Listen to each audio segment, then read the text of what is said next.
Today we'll be going through how to install the latest release of Ubuntu 26.04 long-term support or LTS, the desktop edition. I'm here on the Ubuntu.com website where I'm going to download the image first. Hit the download Ubuntu button, the download Ubuntu Desktop option. Either way, I'm going to put a link in the description below so you can get to this page. You're going to scroll down a little bit until you get to the Ubuntu 26.04 LTS section, where it's the latest version of Ubuntu for desktop PCs and laptops. You want to confirm that you're downloading the Intel or AMD 64-bit architecture unless you have an ARM processor. Most of us are going to want this image. I'll simply click download and this should begin my download. Even if you see the screen, it'll take a moment to pop up the download, or you can click download now and hit save. Now that I've downloaded the ISO, I'm going to launch and use the Balena Etcher app, which will help me flash the image onto a USB, CD, or DVD of my choice. First, I'm going to select the image that I just got done downloading. So I'm going to click select image, and here in my downloads folder, I have Ubuntu 26.04 Desktop AMD 64. I'm going to click on this and hit open. Then in the middle, I can change the USB, CD, or DVD that I want selected. And at this point, I'm just going to put in my USB, and you can see that it actually populated. I can click change and just confirm that I'm selecting the proper USB, CD, or DVD. I know this is the correct one because it's 32 gigs, and this is where I'm going to flash my image onto. Just know that whatever USB, CD, or DVD that you do end up choosing to flash, the contents of that storage is going to be deleted. That way the installer can be flashed onto it instead of whatever data you currently have. So just make sure you have the proper one selected and you don't need anything on it anymore. I know this one's correct, so I'm going to click continue. I'm also going to mention a few other applications that you can use. To create a bootable disk, you can use UNetBootin or Rufus as well. If you want to check those out or you're familiar with them already, feel free to use them. Anyways, I'm going to hit flash next. I'll be asked for administrative privileges to run. I'm going to click yes, and then the flashing process will start. Now this will take a few moments. While things are flashing, it'll depend a lot on your system. All right, now that the flashing process is done, I'm going to take my USB out of the computer that I'm currently using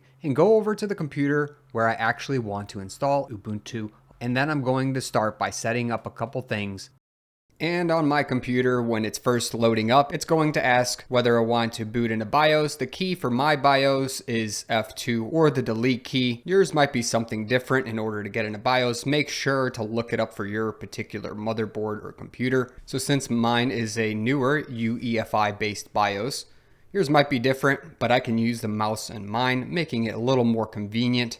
What we're looking for is to change up the boot priority. Conveniently enough for me, it's available here on the right-hand side. So I can look through and try finding the USB that I just got done flashing on, but it doesn't seem to be in one of the top 4 here. So I can either click the boot menu option, F8, but let's go to the advanced mode for me, F7, because this might be what your BIOS more closely resembles. On mine, I have tabs up top, so I can select between the tabs. I have main, AI tweaker, advanced, monitor, and boot. Yours might say boot or boot priority. Make sure to find this in your BIOS and then go down. You want to select your boot option number 1 to be the storage disk, either USB, CD, or DVD that you just got done flashing. So I know mine's a 32 gigabyte USB. So if I look through the list, I should be able to find something that resembles that USB. And here it is right here, my verbatim Store and Go 1100. It's got about 32 gigs. I know this is the correct one, so I'm going to select storage disk. If you have multiple, avoid selecting the partitions, select the entire disk. So this one's the entire disk. I noticed that by seeing no mention of partitions. Anyways, I'm going to press enter on this, and this should be enough to allow us to boot into our live environment or installer. I'll make one more mention here in BIOS. If you are trying to install Linux, you'll want to make sure that you have your secure boot settings disabled or set to another OS besides Windows, or else your system will keep trying to boot into Windows regardless of what you have put into your computer. Also, if you can find fast boot on your computer, you might want to disable that one as well if you're having trouble booting into your Linux environment.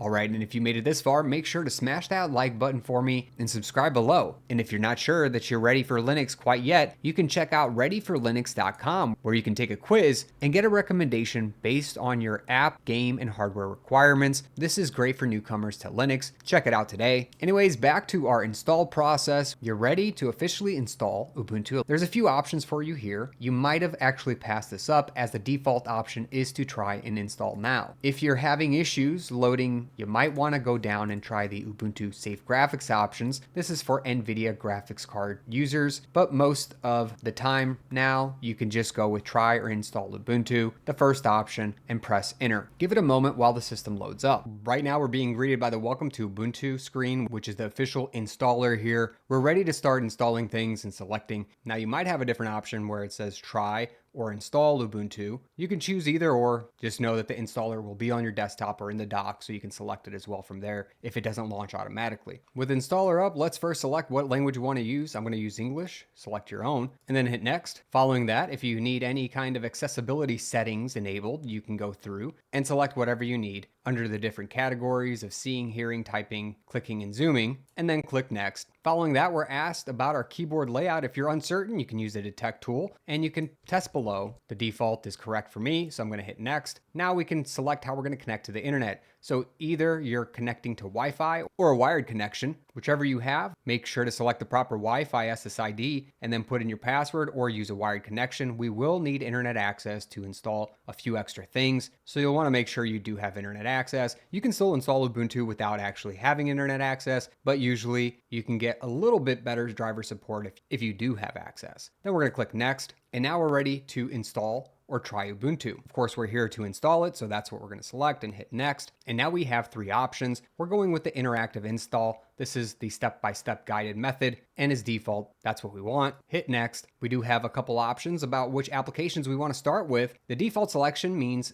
essentials, including your web browser and just basic utilities, whereas the extended selection has office tools automatically put on your desktop. Select whichever one you want and then hit next. This one's important for those of us using NVIDIA graphics cards. You'll want to install the third-party software drivers, or if you have some special Wi-Fi hardware, you'll definitely want to select this. I don't have an NVIDIA graphics card on this particular system, so I don't need the extra proprietary drivers. Otherwise, you can download and install support for additional media formats. This includes things like MP3, 4, and other codecs and formats. You probably want this if you're going to be playing any sort of media on your computer. With either or selected or none, hit next. And here's where we get into some of the fun. But before we go too far, if you're ready to level up your Linux experience and want a Linux first computer, well, check out starlabs.systems/savvy3, where you can get an extra 3% off these amazing laptops. I personally use one as it's Linux first. It's repair friendly and not locked down at all. It has a wonderful premium build for a workstation. These laptops also come with Core Boot, which is a free and open source firmware ideal for people who care about open code, privacy, and performance.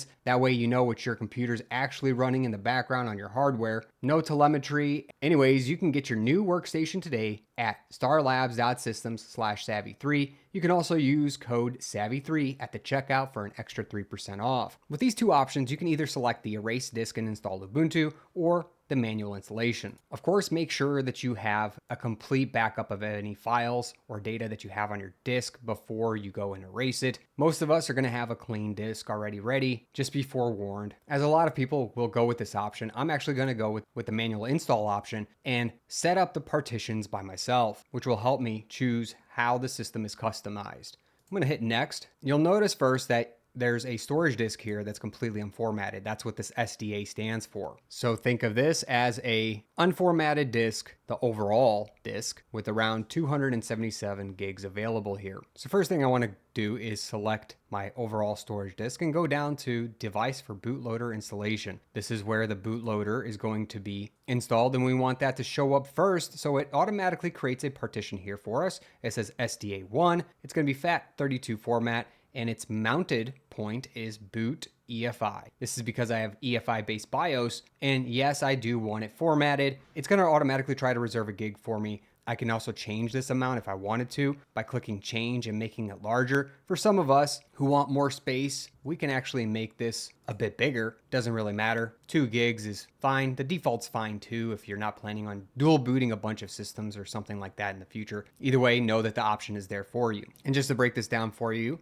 this is again the overall storage disk. And then underneath, we have now created a boot partition of 2 gigs. And right after that, we have free space. This time I'm going to click the free space and then hit the plus button. I'm going to use all the space up that I have and select whatever file system I want. The default here, ext4, is fine. Since we're beginners, we're going to use that. And then we'll have a few options of mount points. So we can choose a /, which means root. You also have some other options if you were doing different types of partitioning schemes, or if you wanted to subdivide your root partition from your home partition, you can actually create those as well. This is why it's nice to go through the manual partitioning scheme, because it gives you options. You'll have to look these up because it is a little more advanced and you wouldn't want to mess things up. So we're going to select the /. This just means we're going to allocate 275 gigs-ish to the root partition or mount point. All right, I'm going to select OK. So we have a new partition and it's called SDA2. And to break things down again, overall storage up here, then that storage is now broken down into 2 partitions, part 1, part 2,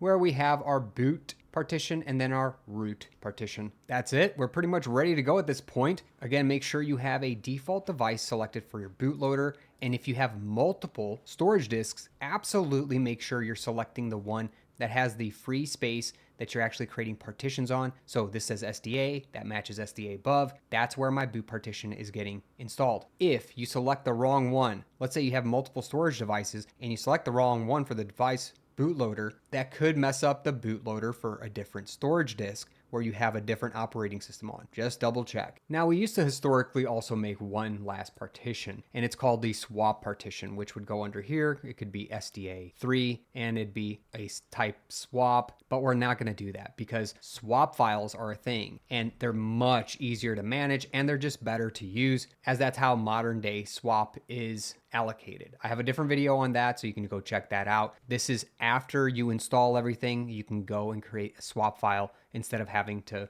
deal with a swap partition. What does swap do? Well, it allows you to suspend and hibernate and even spill over into that file if you fill up your physical memory. Anyways, just know it's an option after the fact. With all this selected, I'm ready to install, so I'm going to click next, then put in my name. So I'm just going to put SavvyNik, my computer's name. This is what the rest of the devices on the network will see my name as, so I'm putting SavvyNik for that. Remember your username, SavvyNik is what I'm putting in. Put in a password and make sure to confirm that password. You can either require the password to log in or deselect that and that'll automatically log you in. If you do use Active Directory, you can set it up right now. I don't, so I'm going to hit next after I have all the information filled out for my account. Of course, don't forget the password, don't forget the username, you'll have to use it to log in. Select your time zone. You can actually just click on the map and get an area close enough. And as long as the proper time zone is highlighted, you're good to go. Click next. Right before we install, we're going to get a review of all the choices we made. The biggest ones to look at are really the partitions, right? So SDA1, I have that boot partition, 2 gigs. Then Ubuntu 26.04 is installed on the root partition under SDA2. Very good. I'm confident everything looks right at this point. I'm going to click install. Now the whole system will be installed. The storage disk is now being overwritten and things are moving along just fine. If you're wondering where things are at, you can actually click the little console icon at the bottom and then you can see exactly what's happening in the background. If this becomes too overwhelming, just click off of it by selecting the icon again. And at this point, we are installing Ubuntu 26.04. This might take a while, anywhere between 10 minutes to an hour, just depends on your system and your selection of software and your internet speeds. Let's give this a moment to finish installing. Okay, and once the installation is complete, you'll see this page where it asks you to restart now. When you click restart now, it may prompt you on a different screen to go ahead and remove the installation media from your computer and then press enter. That just means take out the USB, CD, or DVD and then press enter. That'll restart things for you and load you into the newly installed Ubuntu 26.04 desktop environment. If for some reason you didn't get that message, make sure to shut down your computer, remove that USB, CD, or DVD that you're using to install, and then start up your computer again to boot into the new install. Otherwise, you may get back to the installation media instead. I'm going to click restart now.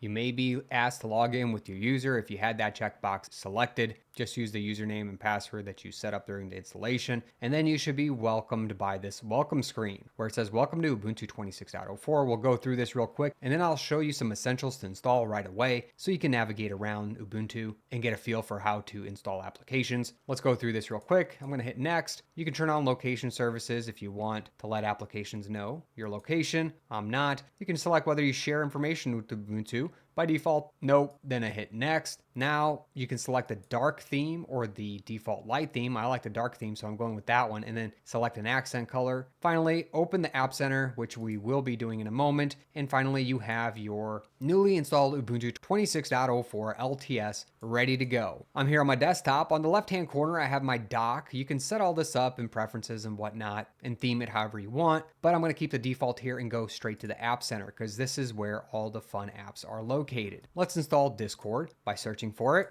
and clicking install. You'll use your password that you set up during the installation process to give admin privileges to install. It'll take a moment. We're going to search for another app. If you like playing games, I suggest going straight for Steam and installing that as well. If you're looking for something that can help you edit and create art, well, you can use the GNU image manipulation program, also known as GIMP. It's kind of like Photoshop. You can install that for free. If you need something like Word, LibreOffice, and install that as well. Outside that, VLC Media Player is a great media player that plays just about any codec out there for media. OBS for screen recording. It's available under the Snapcrafters unofficial. I'm not going to install that because I'm going to get it directly from their website. And those are some tools and apps just to get you started. Most people would want to install. Anyways, if you want to update stuff, you can go to manage and update all. I'm going to do that later. But in order to launch things, for example, like Steam that just got done installing, search for it up here in the left corner, type Steam. It'll take a minute if it's not finished installing, and then launch it. Same for the other things that we downloaded. You can easily launch them directly from the top here by searching for them. You can also put them on your dock if you want. Anyways, congratulations if you successfully installed everything. You're ready to use your new Ubuntu system. If you have any questions, comments, or suggestions, please make sure to post them in the comment section below. Make sure to subscribe for future videos, and make sure to smash that like button on the way back up. Also, check out my checklist, cheat sheet, and my map, all available at SavvyNik.com. I'll catch you in another one. Thanks for watching.